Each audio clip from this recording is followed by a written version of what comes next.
Now, let me guess. You were wondering, you were looking Monday morning, you're like, "Oh, look, time for another block." Wrong. We did you one better. It's another podcast Whoa. on Throwing Bagels. Seriously, How about it's a that? special edition of the Throwing Bagels podcast. Kevin Mooney here alongside Chris Douglas. Hey, Chris. Hey, Kevin. Jason Hamo with us as well. Hey, Jason. Hello, I didn't even realize we were starting when you first said that. How about that? I just went right We into just it. went cold right open. into it. Cold Bang. open, baby. Confused Love me. it. Showbiz. Woo. Yeah, so we decided, you know what, we should talk about something, that happened over the course of the winter season for SUNY Oswego athletics, and it was really an unbelievable, fantastic story that I thought we would get into here. So, joining us on this special edition of the Throwing Bagels podcast, a member of the SUNYAC Coaching Staff of the Year. It's our pleasure to welcome in the head coach of the women's hockey team at SUNY Oswego, Mark Digby. Hey, Coach. Hey guys, thanks for having me. Oh, congratulations on Yes, winning excellent the season. coaching staff of the year. That's a fantastic honor. Yeah, thank you. It was a fun year, and obviously, the girls had a great time this season, and the results showed. And coaching staff of the year is more based on that than anything else. Oh, you're Well- modest. Well, Coach, the Lakers finished with a 22-3-2 overall record, 22 wins. That's the most wins ever by the team in a season, and a 15-1-2 record in the SUNYAC. What comes to mind when you look back on the year that you just had? I would say growth is probably the easiest way to define the way the season went. Coming out of last season where we had 14 wins and returning them, almost the entire team. I think we lost 4 players last season and some key pieces, but we had a lot coming back too. I think to be able to really take the lessons that all of the upperclassmen had a season ago and not just talk about them, but really put them into action from the day that spring workouts started last year, all the way through, when we took the trip to Italy this summer. That was where we really started to see the lessons coming together with how the team interacted with each other. And, it wasn't the interactions they were having, they weren't hollow. It's like it really meant something to them to be a part of what we were doing. And then, when the new players arrived in the fall, how they were welcomed in just showed the kind of the growth that the upperclassmen had. And I think that was the main reason for kind of the turnaround that we had this season. Now you have 12 girls by my count graduating, either seniors or grad students Yeah. this year. How are you going to replace these girls? Yeah, it's been tough, to replace them, but the nice part is, for us, recruiting happens almost a year in advance. And um, this class that we have coming in for next fall, most of them started committing just about 12 months ago. Is somewhere between 12 and 10 months ago is really when, the commitment process started for us. And a lot of that was due to our senior class. And a lot of it was, when we get the recruits on campus and they get an opportunity to meet the players, it's a pretty easy group to understand this is something I want to be a part of. Like they have fun, but they know when to have fun. They know what kind of fun to have. And when they show up to the rink, they're there to work. And we recruit rink rats. We want kids that want to be around the rink, that want to be in the weight room, that want to be watching hockey. And it's certainly I think made recruiting a lot easier, now that we kind of have our footprint in place of who we are. When players are coming on campus, we're not trying to sell them on the vision anymore. We're selling them on the product. And I think it's allowed us to bring in some what we feel anyway are some pretty high end players at our level. And we're hoping to not see much, if any, drop off come next fall from what we were at the end of this season. So how much did it mean to the team to be able to host that SUNYAC championship game? Yeah, it was pretty cool. And I think I guess the interesting part of it too is that we clinched and nobody knew we clinched. We knew on the coaches, we knew on the bench. Um, And yeah, I've never I don't know if I've ever experienced where, the game goes into overtime and you give up a goal, to tie it late. I think there was 3 minutes, 4 minutes left in the game when Cortland scored to tie it. But that final buzzer went, and I knew we had the 1 point that we needed. Grace and I kind of looked at each other on the bench, and just you saw this big sigh of relief from the two of us, like, okay, now we can just hopefully play for the extra points here. Um, and we knew we were pretty good in overtime anyway. So that it was nice that once we got the overtime or the shootout win in that game, the players were celebrating, and we got back in the locker room. They still didn't know.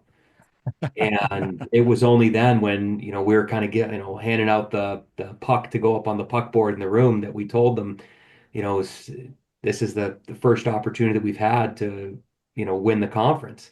And they all looked at each other like, wait a minute, what? And we told them like, no, no, that, getting the 1 point tonight, that clinched first place. And that was one of the funnest moments of my coaching career, is just watching their reaction and, just how excited they were with that. It was really a special moment to get to be a part of.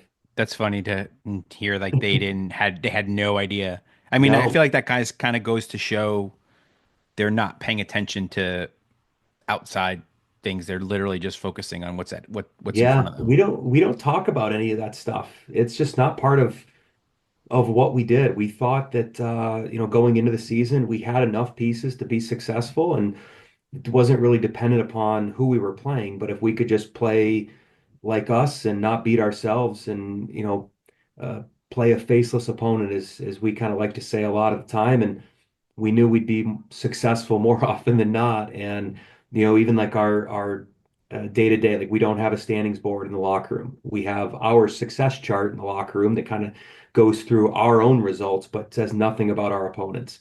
And I think the players' willingness to buy into that, and to really find common ground around that over the course of the season is why they had not just the wins. Like winning was awesome. That was so much fun, but the day-to-day operation of this team was just, it was incredible. It was so much fun to be around, and they're a really good group. And I'm gonna miss the seniors, but it's just the group in general, right? No two groups are the same, and this was one that I was really really fortunate to get to be a part of. It was a very enjoyable season.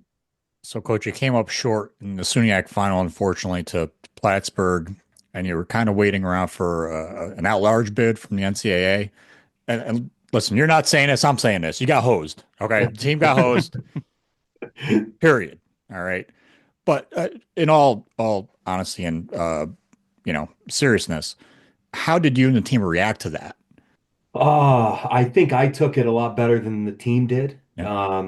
Because I could see, I mean, I saw it coming. I've been through it on this side of it long enough to where kind of how the numbers work, and you can just see the writing on the wall, so to speak, as much as cliche as that sounds. Um, but when the game ended on Saturday, we told the team in the locker room that, we're not giving the end of the season talk today, right? That we are preparing to play, and hopefully we're granted that opportunity. And the players were great. Everybody was upset, obviously, but they were able to remain focused, and they went up and they did their normal post-game routine, and tried to have as much of a normal operation as possible. And then when the numbers flipped that night, after the Colby Middlebury game, that was when it what I thought was going to happen, it happened. And I'm not sure that the players realized it at that point, because there was still another NESCAC game to be played, and there was thought that that might impact the numbers. But when you looked at, the fact that we had, I think we lost 0.75 points in the NPI, on that loss, That's and crazy. Colby's That's loss to Middlebury, I crazy. think, cost them 0.51 or something. Um, so again, I'm not a mathematician. I don't understand how all the numbers work, but um, as soon as that flipped Saturday night, I knew we were in a bad spot, and tried to keep the players as positive as possible leading up to Sunday night when the selection show happened. But at the same time, start, letting them at least have a little bit of a cushion to know that like this could happen. Even though we're sitting here with 3 losses on the year with the schedule that we played, it was still a very possible outcome to not be included in the tournament. And then when we got the final word, 5 o'clock-ish or so, I think whenever the NESCAC game ended and the final numbers ran, and you're able to see that on the NCAA site, we were able to let the captains know that, we weren't getting together to watch the selection show. We'd meet the next day, and that was kind of it. So it disappointing, but hopefully, good lessons learned for our younger players. Every day matters, and you got to make sure that you take advantage of the opportunities that you get.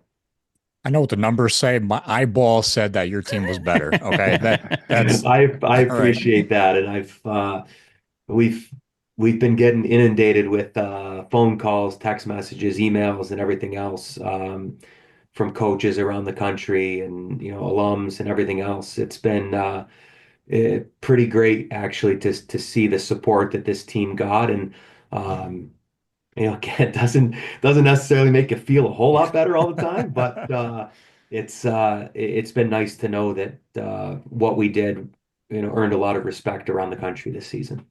I hope the coach from Colby bought you like a pack of wine or something like that because you gave him a gift that he'll never get again, probably at this point.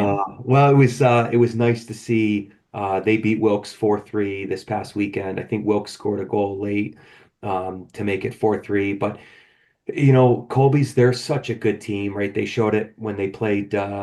They swept Amherst. I think they swept Middlebury. At a point this year, and they got hot late. And Holly, she does a really good job there. I like the way her teams play. So tough to root against them. I think they do a lot of good things. We've recruited a lot of the same players, and yeah, when they got the win too, I think that you know in some way it made me feel a little bit better that they were able to be successful, and also to see a team like Wilkes be in, that's good. I mean, Dave, who was the coach at Canton a couple years ago, kind of turned that program around, and I think the trouble really is we weren't the only team. Obviously, we're the first team out, but Cortland was right behind us. Or I think they would have been the next team in after us. That's another really good team that probably deserves to be in the tournament. As much as we're not supposed to say nice things about Cortland, they're a very good team, and he does a really good job there. And had they been given an opportunity, who's to say they couldn't have won a game or two in the tournament? I think even the team beyond them, I think it was Arcadia maybe, right? They had some tight games with some good teams over the season too. And, it's the hard part when you have a 12-team tournament, when there's probably 25 teams that could all be competitive at that level. Somebody's got to be the first one out. And unfortunately, that just happened to be us this year. It didn't help any that the top ranked team in the country, Wisconsin, I forget which college, River, no, was it River Falls? River Falls. So they're the number one team in the country, but they play in a conference that doesn't have an auto bid. Right. So they automatically pretty much are assigned one of those at-large bids of the four. And now it's even harder, for a team that's on the bubble to get in. Yeah, oh, and I don't think that we're too far away in Division III women's hockey from expanding our tournament, which is necessary. Like, it's for the concentration of good teams. There's no reason for anybody, inside the top 12, to be out of the tournament. But when you have the AQs the way that they are, it's bound to happen. But I think the size of the tournament is all the size of the tournament rather is all determined on um, how many schools have hockey. Mhm. And so for us right now, I believe we're only 3 schools short of adding 2 more teams into our tournament because they want to add an even numbers, which makes sense. Um, and so if we can I think there's one more adding next year, and with the growth of women's hockey, my guess would be within 2 or 3 years, the tournament will be up to 14 teams, and you know, between that and it was awesome to see, again, as much as we're on the outside looking in, just the bracket integrity and the changes that they made to that process this year. I think the NCAA tournament committee did a great job with that. And it's nice to see the top four teams, not have to play against each other to fight their way to the Frozen Four. So Mhm. Well, speaking of the committee, it is chaired by the D3 Women's Ice Hockey Committee is chaired by SUNY Oswego Athletic Director Wendy McManus. Was she the one who had to break the news to you that the team wasn't getting in? she confirmed everything for me. But like I said, now that we've moved to the NPI, Yeah. there's no guessing anymore. And it's just the numbers are what they are. And if you don't fit into a certain spot, then you're just not going to get in. Or if the right teams don't win their tournament, you're not going to get in. So um, that's again part of like I remember being on the other side of this too. I think it was 2018, whatever the first year was that we used it. The men's team, we lost in Geneseo in the conference final. But as we're walking back to the locker room there, which is a long walk, it's like a workout walking back to the locker rooms there. I had my phone out and I was just hitting refresh on the RPI the whole time. And as soon as it updated, um, we knew we were in. So we were able to go back and have that talk with the players like, hey, we're upset. Obviously, we don't win the conference championship game, but you're going to get another game. Whereas now we're kind of on the other side of it where you get jumped on the last weekend, which it does make it easier when there is numbers there and there's data and you're not left guessing like, okay, what's going to happen? What's the committee going to decide? Because the committee doesn't really make that decision anymore. The numbers make that decision. The committee determines the bracket, and who goes where and how all that aligns. But you know, we're very lucky, to have Wendy's support, and she's been great to us, over the years, and not just women's hockey. I think all of our sports teams, have benefited from that. She brings a lot of energy to what she does, and she wants to push the envelope for our teams, and make sure that every program is developing. And this is, I think, her last year on the committee, unfortunately, because she does a lot of good work for them. And selfishly for us, it's nice to have representation directly to the NCAA committee. How frustrating, at least I see it as frustrating. Maybe you don't see it as frustrating, but how frustrating is it to just see that everything is being decided by analytics, really? It's when it comes down to it, right? It's not, it doesn't seem like there's an eye test involved here. It seems like it's strictly analytical. And like if you don't hit that specific number and that other team goes up by 0.001 over you, you miss out. Yeah, it's frustrating when you're on this end of it. I think if you're on the end of the team that benefited from it, it's not frustrating. The benefit of it is that you're able to see it over the course of the season. And so when you can watch and see, okay, what was the impact of this game or what was the impact of this game, it does give it a little bit more credence, I guess. But at the same time, this year when we switched to the NPI as opposed to the pairwise or RPI like we used a year ago, you know, it's not published the same. And so being able to track it is a little bit more difficult. It's not as user friendly to look at as it was a year ago, which hopefully, as we get, the second year into this next year, hopefully that'll be a little bit more, just transparent with what the numbers are and why they are what they are. What's the value of this versus this? And I think the dials that we use, like how much impact does winning percentage have versus strength of schedule versus the quality win bonus and those sorts of things. I think as we continue to iron that out, it'll get better. But it's certainly there's pieces of it that are extremely frustrating. So Oswego pretty much, for the most part, swept the SUNYAC individual awards, right? We mentioned the coaching staff of the year. You also have Mac Hull, who won Player of the Year. You have Lexi Levy, who won Goalie of the Year with let me just tell you, a goals against average of 1.14, and Jeez. which is down from her 1.75 the previous year. Wow. And Elizabeth Cooley, who took home Rookie of the Year honors. how special is it to have a group like these players? They're on top of those like individual awards. I think for Simone, to also get first team all conference, that was great for her to get recognized for that. And she missed 2 games, right, when she left for Olympic qualifiers.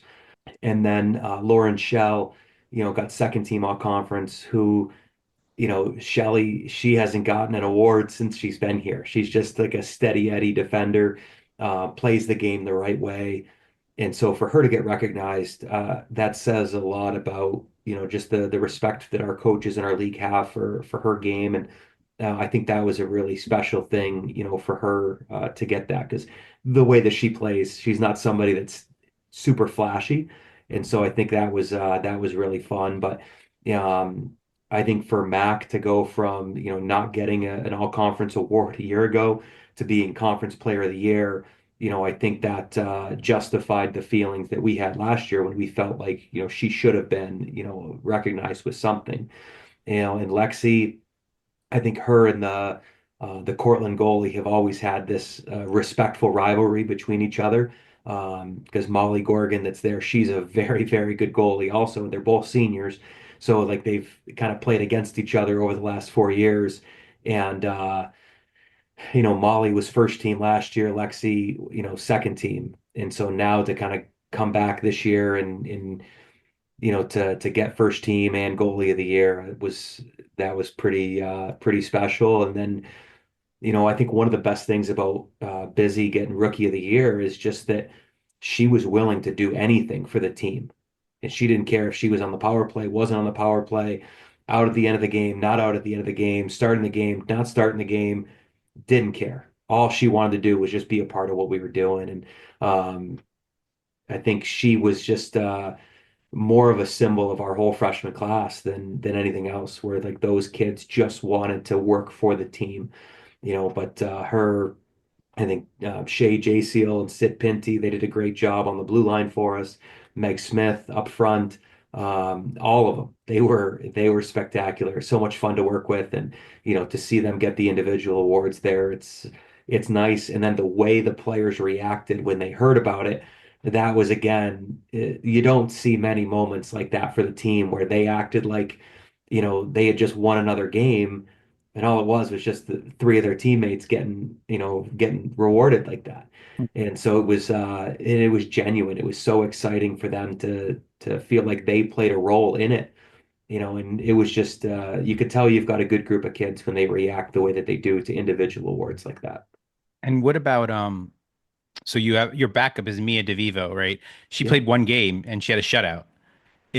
I mean, you don't know what's going to happen going into next season, but right now is she basically your starting goalie next year? We're not really sure what the plan is yet. We've got Mia. She'll be back obviously for her sophomore year. We've got one goalie coming in right now, and then the transfer portal just opened up for the Division 1 kids on Monday. So still kind of going through, figuring out what our options are. And the nice part, Mia is certainly capable of doing that, and might be one of the funniest hockey players I've ever met. So she's just fun to have around every day, and works extremely hard. She has developed so much in a lot because of Lexi. And Lexi just works so hard every single day in the goalie sessions and everything. And she's so committed to her craft that a lot of that wore off on Mia. And you could really see it in her footwork over the course of the season, just things that she was hitting in the net and how quickly she was able to get her feet set a lot of times. That was a product of the work Lexi was doing with her, talking her through different things that we were doing with them. And we're certainly excited about what Mia can bring to the team. So we mentioned Mac Hall winning Player of the Year in a SUNYAC. She was also the Laura Hurd Award finalist as well. She led the SUNYAC in points and goals. Um, as she's about to graduate, what kind of legacy is she leaving behind?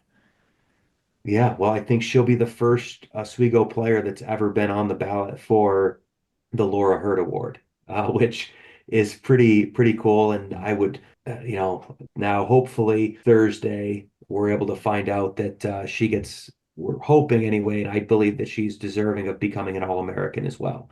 which would only be the second in program history. So I think to be able to go through the season that we had, the way that it went, and then to kind of continue to see the individual accolades build up here, it's awesome. It does add a little bit of pressure, like, okay, we got to make sure we got somebody coming in behind her to do this all over again. But it's great for Mac to get that recognition because she's deserved it over the last couple of years and just hasn't gotten it. And then for whatever reason this year things started to click, fell a little bit easier for her, and obviously when your team has success, it's a little bit easier to find yourself in the spotlight. So hopefully Thursday we get the good news, and that'd be a great way to kind of cap off her hockey career. Coach, I'm just curious. You mentioned the transfer portal is opening soon. So, from your perspective, well, was it like, shopping on Amazon.com, like looking through the portal? Like, what is that experience like? How does one look at the portal? What? It's wild.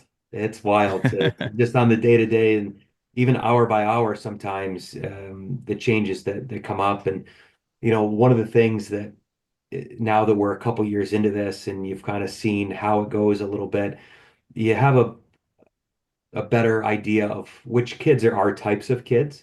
And, certainly every name that comes up, they're not for us. There's, certainly the players that are trying to level up at the Division 1 level, or, players that just aren't enjoying an experience somewhere and gives them an opportunity to do that. But, for us, I think we've done such a good job of building our locker room that trying to find the right people is just as important as finding the right players. And, especially this year when it is such a big turnover, and we do have a lot of confidence in the people that we're bringing in.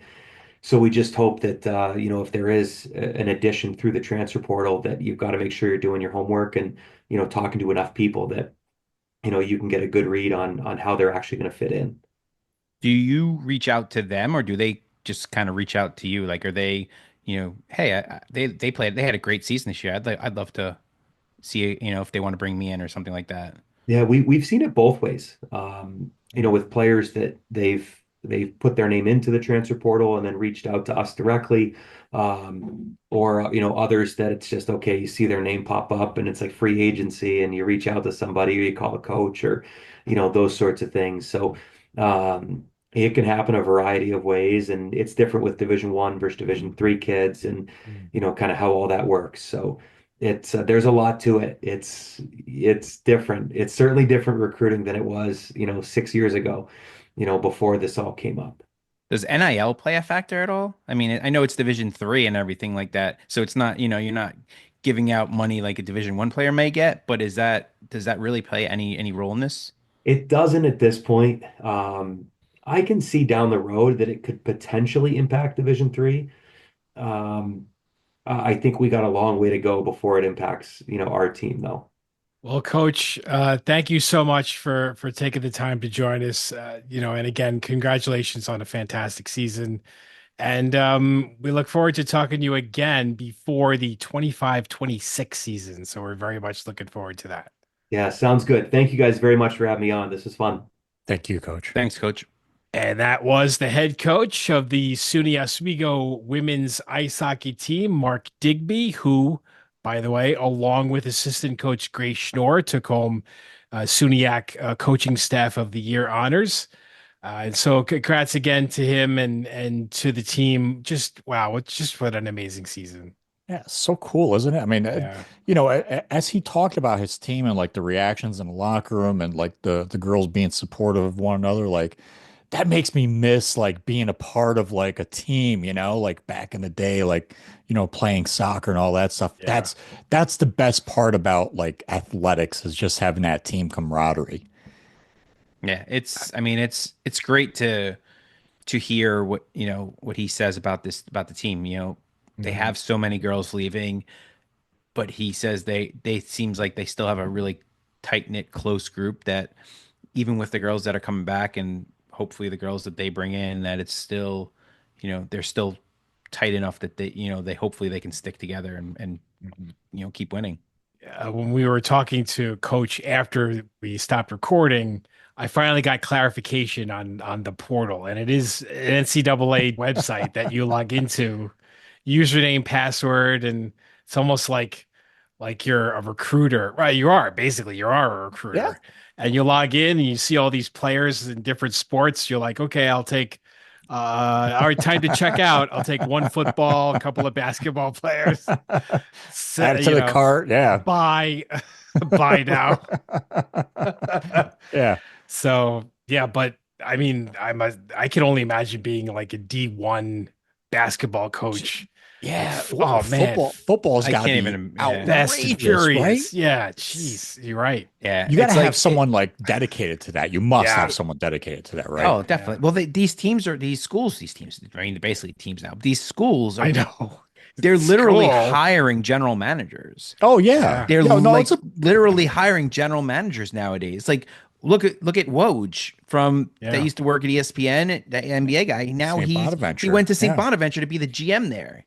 And I forget who it is, but there's a professional basketball player, I believe, who is a GM for Yeah. a school. Steph Curry is the Is it GM Steph for Curry? Davidson. Yeah. Davidson, right. It's, And yeah. also, So it's I like, believe you know, Andrew Luck is another general manager yeah, at Stanford. Yeah. So yeah. it's crazy. Like it's literally kind of like, you know how when free agency starts for football or for basketball or hockey, because baseball is very different, but like for those three sports where it's like they have that non-signing period where you just basically sign guys, agree to terms with people. You basically agree to terms with people, but you can't sign them for like a few weeks later. Right. Like this is basically what it is. It's like, all right, let's go. We're getting all these people now. You know what I mean? It's crazy. Yeah. I don't know. It's a I- business now. Yeah, I mean, you know what it is? I don't love it, but I never liked the forced year sitting out. Like when a kid would transfer, like I didn't feel like it was right to make them sit out a year. No, it's Like, stupid. they should have been able to play, but I don't love this either, where it's just like my coach told me to shut up one day, so now I'm going to transfer because I don't like him anymore. Like, Yeah, but I mean, know what? the thing is, like, it's always been like this. Now it's just out in the open, right? you know? So it's not really different. It's just different the way we see it. It's always been like this behind the scenes. Now that we're in this new era, you wonder if there will ever be like Jim Boeheim's or Mike Krzyzewski's or people like that where the coach was the star. I don't know No. that you're going to see that anymore. No, I don't think so. It's I just don't going to think be carousels. You're going to have Yeah. college coaching. I mean, there already is to an extent an endless carousel, but Yeah. I think you'll see a lot more of it. Well, I just saw a recent interview from Jim Larinaga, who was the men's basketball coach for Miami when they went to the Final Four. Yeah, He said, like, after they lost and all that, just a few days later, like 8 of his players just like asked to transfer. And it's like it's crazy. I mean, it's nuts. You can lose a team. You have like such a good team, and you have a core, and next thing you know, they're all gone. And they're all gone. Yeah. Right. Because And don't now what want do to you be there now anymore. you're like, crap, I gotta go get a new team. Yeah, Like you got- literally you- a brand new team. You got to log in and you got to start putting kids in your cart. Cart. I'll take him. Let's see, he's 6'11", good. I need a point guard. All right, Yeah. he's 6'4", that's good. That's right. Oh man. Put in I your don't search parameters, your filters. I feel like coaches need I mean not like D1 coaches because they get paid enough to do all this stuff, but like I feel like coaches like on the D3 level, like they may I don't know how much they get paid, but it's definitely not D1 type, but like all the stuff that they have to go through now with this Yeah. kind of stuff too. I mean, he like a coach said, luckily for him, he doesn't have any girls that are transferring out. I think he told us after we stopped recording, but like that's what if he did? What if they had like 5 girls that were like, all right, peace out, coach. I do think that's a testament to the kind of culture that Coach Digby Yeah. has built around the For program. sure. Yeah. It's a destination, right? I mean, yeah. it's a destination for a D3 hockey player to go to. He's definitely putting Oswego on the map. I mean, the girls are doing it as well, but he's guiding. So he's guiding the ship. He's guiding, yeah. And I mean, you got to have the right players, like, and he's said that over and over. Like, you got to have the right fit too. And he's done an excellent job of getting the right girls in there. And they're, I mean, they showed up this past season. They had an amazing season. And hopefully that continues on. we're going to be talking to Coach again before we know it. I just have a feeling that this summer's going to just zip on by. Yeah. Before you know it, it'll be hockey time again. Amazing. October's right around the corner. Guys, opening day, if you can believe it. Opening day is this week. Mets at Astros. Opening day. Baseball Baseball. Looking forward to it. already. Oh, baby. How long before they start booing Soto? Oh, about 5 minutes into his second at bat. Nah, I don't see that. The Mets fans are not as bad as Yankee fans. That's true. That is true. Yeah. Maybe after the fifth game, if he's like in a slump to start the season. Yeah, I mean, well, here's the other question: how long before Lindor breaks out of his slump? Because he always starts the season in a slump. So how long Always. does it take him to break out of his slump. Yeah, about July. June 1st. Right. I mean, sorry, it's when the season really starts anyway. It's like right when the weather starts to get a little bit warmer, he starts to play better. Yeah. The Mets have finished tied with the Braves twice in the last 3 years. And so they've had to go to tiebreakers and this and that. So these games in April, man, they mean something. do matter. you got to win them, Yeah. They do. April and May just as important as August and September. You got to win these games. Yeah, the Mets had that fan fest thing a few months ago where like Cohen, spoke and everything like that. But a fan, Jesse Winker, was there. I don't know if you guys heard of this, but a fan like asked Jesse Winker a question, and the question basically was like, when you were on the Nationals last year, you hit a game-winning home run against the Mets. And then you got traded to the Mets. Did you feel bad that you hit that home run and made the Mets lose? If the Mets had won that game, they would have won the division outright. And he's like, I never thought about that, actually. He's like, oh, well. He did his job. I know, right? Yeah. Did his job when he was with the Nationals. What is he going to do? Well, I think that'll do it for this special edition of the Throwing Bagels podcast. No blog. Sorry No to blog. disappoint. Wow. No blog today. Not that. We'll do it again next. Maybe there's another special one in a couple of weeks. Whoa. Maybe there won't be a blog then. Who knows? Or maybe there will. We'll see. We'll see. All right. Throwingbagels.com is our website. Throwingbagelspodcast@gmail.com is our email. Give us a shout. You can please like and subscribe our YouTube channel. We greatly appreciate that. And we'll make sure to post a lot of good stuff there on a continuous basis and post everywhere else on all of our social media channels. We do what we can. That's do right. what we can, right, Chris? Right, Jason? Yep, we try.